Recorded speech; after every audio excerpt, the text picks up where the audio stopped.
Salut les filles, j'espère que vous allez bien. Bienvenue sur ma chaîne. Aujourd'hui, je vais vous montrer comment je prépare mon thé de romarin et d'oignon. Alors ma chérie, si tu as beaucoup de cassures, mais aussi vous avez beaucoup de chutes, c'est-à-dire que vous perdez les cheveux à partir de vos racines, ce thé est pour toi. Le romarin, ça bloque l'hormone qui cause ce qu'on appelle le pattern baldness, qui est aussi la chute des cheveux due à cause de les hormones qui sont un peu dérangées. Alors si vous avez ce genre de conditions, là, ce thé va vous l'arranger. Et le romarin, vous savez déjà que le romarin, comment il est puissant quand il s'agit de repousser les cheveux qui ont été arrachés ou qui ont été détruits depuis les follicules et aussi l'oignon qui est à la base de soufre, que ça va vraiment vous arranger le cuir chevelu, les cheveux qui ne vont pas pousser, les follicules qui sont endommagés, les follicules qui sont dormants. Alors ce thé va vous l'arranger. Vous pouvez l'utiliser comme pré-pousse, c'est-à-dire avant votre shampoing, mais aussi après votre shampoing, et vous pouvez l'utiliser presque tous les jours. Parce que la beauté de ce thé, c'est que ça va pas vous donner un excès de protéines dans les cheveux que certains thés comme le thé noir et ça peut arriver avec le thé noir. Alors le thé de romarin et le thé d'oignon, ça va pas arriver avec. Ce thé, je l'utilise depuis presque un an déjà et j'en suis ravie. Là, j'ai laissé au petit feu pendant 1 heure de temps et j'ai laissé macérer pendant 2 heures de temps et c'est ce que j'ai comme résultat. Et là, je vais l'utiliser en massant le cuir chevelu et l'appliquer sur tout et toute la surface de ma tête.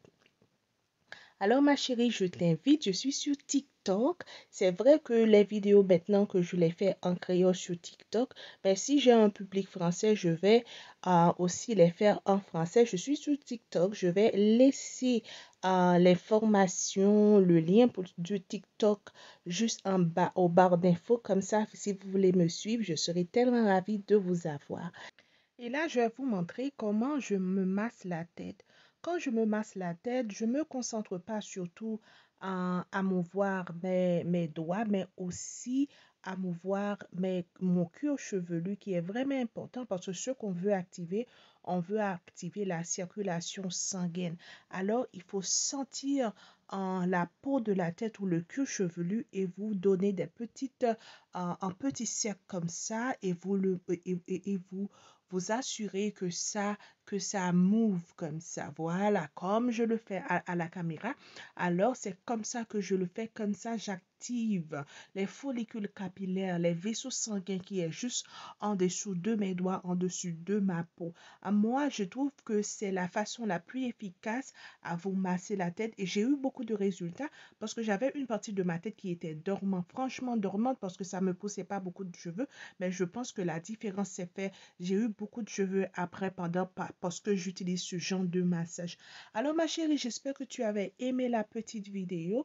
Je vais continuer avec ouais, il n'y a pas d'odeur. Je veux juste montrer que et ce concoction-là ou ce thé-là n'a pas d'odeur, même quand ça a de l'oignon là-dedans, ça ne sent pas à l'oignon. Et je vais continuer à appliquer le thé de la racine aux pointes. Et j'ai pas fait ça à la caméra, mais après, je vais sceller mon hydratation avec mon huile de coco. Vous pouvez utiliser n'importe quelle huile que vous avez, mais moi, je suis à mon 15e semaine après mon défrisage et je veux continuer à étirer mon défrisage. Comme ça, je peux avoir beaucoup plus de repousse quand je fais mon défrisage, que mes cheveux seront un peu plus longs. Parce que comme vous l'avez remarqué à ma dernière vidéo, je me suis coupé les cheveux et j'ai vraiment adoré. Alors j'espère que tu avais aimé la petite vidéo. N'oublie surtout pas d'abonner à la chaîne. Invite une fille, une autre sœur. Invite-la comme ça, on peut faire notre petite aventure capillaire ensemble. À tantôt.